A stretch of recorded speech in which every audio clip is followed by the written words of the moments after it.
giờ tôi bây giờ dài hiện cũng còn Ini kan bilang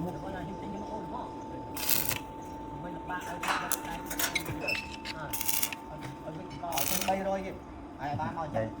nên nó mới đó, đã mua không vậy, cho nên là nó mình được đưa là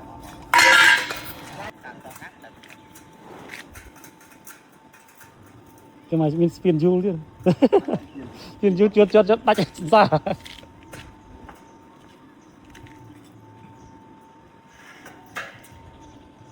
học nó ngam này,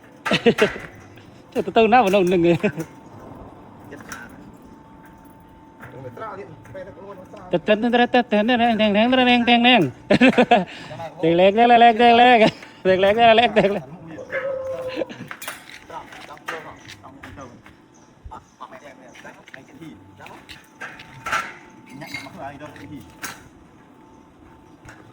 nào mới chứ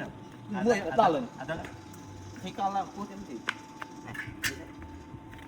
tụi mày cắt đấy giật con nó đặt kịp đẩy, đặt tập lừa, tập chơi cái nào đấy ọt tập lư thì bạch đầy bật lên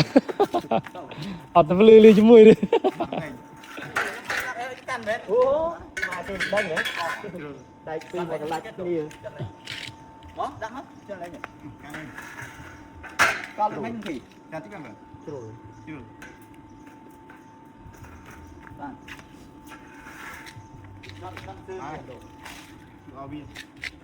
chút rồi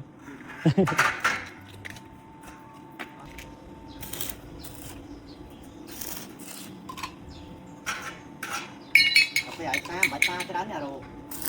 mấy tập hàng à, đi tập đi được mà này, đấy, bây giờ bây tập bây giờ cho nó còn phá mà trời, nhảy nhảy trời, nên phá hết rồi, cho việc rồi. Đau đó mình cái cắt đấy đau nó mình căng là mình nhẹ nữa này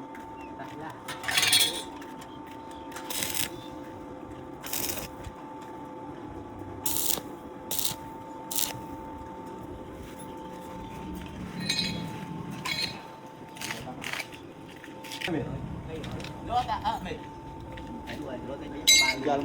tôi bây giờ dài hiện cũng còn ini kan bilang